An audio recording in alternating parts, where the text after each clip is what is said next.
ஒரே ஒரு சம்பவம் உங்க மூலமா சொல்றேன். முந்தைய ஆட்சி 120 நாள் தொடர் பரோல் கொடுத்துச்சு திமுக ஆட்சி. யாருக்கு? கோவை சிறைவாசிகளுக்கு. அதுல 60 நாள் முடிஞ்சிருச்சு. 60 நாள் முடிஞ்சிருச்சு. அதுவும் நான் 3 வருஷத்துக்கு பிறகு போராட்டம் பண்ண பிறகுதான் சிறைவாசிகள் விடுதலை கிடைச்சிச்சு, பரோல் கிடைச்சு. முந்தைய ஆட்சி உடனே விடல. ஆட்சிக்கு வந்தவனை விடுவாங்கன்னு அன்றைக்கு சிறுபான்மை மக்கள் எதிர்பார்த்தாங்க. 21 வரல, 22 வரல, 23 வராதனால தான் என் தலைமையில், நான் காங்கிரஸ்காரன் தான், நான் அந்த ஆட்சிக்கு எதிராக போராடினேன். என் தலைமையில் சர்வகட்சி கூட்டம், இன்னைக்கு இருக்கக்கூடிய மாண்புமிகு அமைச்சர் வன்னியரசு அந்த போராட்டத்தில் கலந்து கொண்டார். மல்லை சத்யா கலந்து கொண்டார். முஸ்லிம் அமைப்பு எல்லாமே கலந்து கொண்டாங்க.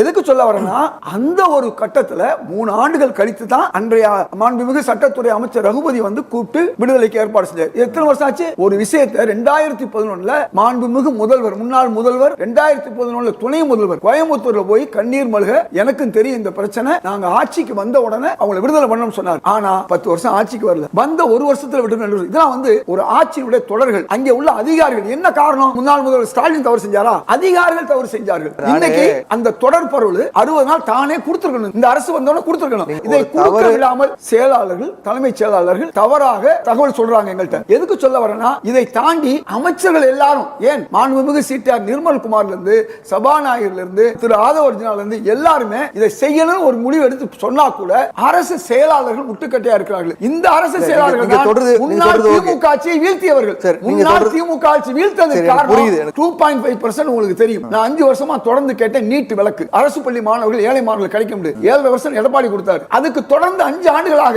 எதிராக இருந்த அரசு அதிகாரிகள் 3.7, அதாவது இந்த 37 வயசு வரை தான் குரூப் 1 தேர்வு எழுத முடியும். அந்த 37 வயசு வெளி மாநிலங்கள்ல பாஜக, காங்கிரஸ் ஆள் மாநிலங்கள்ல 49 வயசு, 47 வயசு இருக்கு. சமூக நீதி பேசக்கூடிய நம்ம மாநிலத்தில் இல்லைன்னு 5 வருஷமா நான் போராடினேன். ஆனா நடந்தது என்ன தெரியுமா உங்களுக்கு? அதிகாரிகள் தான் ஒரு ஆட்சியை கழிப்பதற்கு காரணமா இருக்கிறார்கள்.